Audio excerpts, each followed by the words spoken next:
Alright, in this video I'm going to be replacing the rear brake shoes and drums and wheel cylinders on this Holden Colorado. This is the same for the Isuzu D-Max, so you're going to want to remove this little screw holding the brake rotor on. The brake rotor will probably be extremely tight and you won't be able to get it off, so you have to go into the back here, remove this little rubber grommet, and then you're going to want to loosen the brake shoes off by winding them back in. From there, when you've wound them back in, you should be able to remove the brake drum. There is going to be a ton of brake dust, so if you have a blower, blow all of the brake dust out of the way and try not to breathe it in because this stuff is not very good for you. Once you've done that, it's going to be a matter of removing these two pins that hold these brake shoes on. Once you've done that, you're going to have to wind that little adjuster all the way in, so then you can push the actual shoes together and then remove that bottom spring.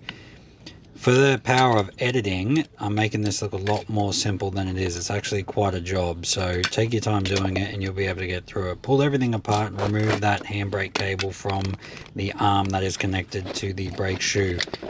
The brake shoe is connected to the arm via this clip here. You're going to have to remove it in order to reinstall it to the new brake shoe, so then your handbrake works. This is a little bit of a tedious job. Again, there's really no special tools for this. There are, but in my experience it doesn't really make too much of a difference. It's just about persistence and kind of a bit of experience, to be honest with you. Other than that, you want to put it all back together the way you found it. Squeeze that clip shut so it doesn't come off. Clamp the brake hose shut, and then you can remove and crack the actual hard line that goes to this wheel cylinder. As you can see, this wheel cylinder is kind of falling apart, and there'll be two bolts holding it on as well. You're going to want to clean this hub extremely well, get all of this crap off, because this is the type of stuff that's going to make your drums squeak and all of this kind of stuff. You want your brakes to be nice and clean and perform correctly, so when you adjust them you don't have any issues later. Once you're done cleaning it, you can reinstall the wheel cylinder. Take your time reinstalling it and make sure you do the thread up by hand, because you do not want to strip this out. You don't have to tighten this down like a madman. Just tighten it down enough with those two 10mm bolts and you should be good to go.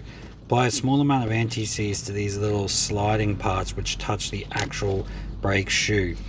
In this part here, this is just a bit difficult, to be honest with you, removing this little pin adjuster, so take your time doing it, and you may need to replace it if you damage it, as it's a part of the actual brake shoe adjuster.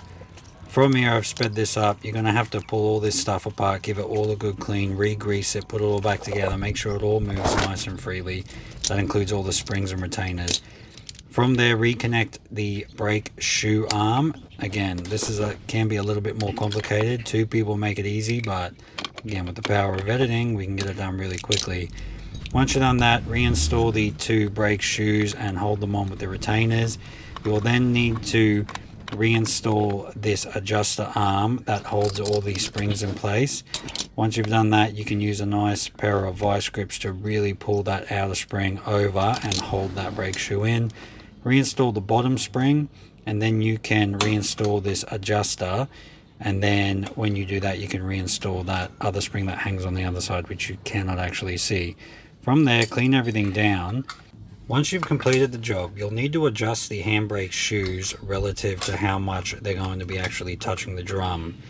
This can be a little bit of a tedious job, and I didn't actually record it, but just be aware that you will need to do this so your rear brakes work properly. The way you want to set this up is relative to how much weight you're carrying, if you're towing anything, a few other different factors like this. If you're not experienced in doing brake shoes, this can be a little bit of a complicated task. My best advice, take a bunch of photos before and after.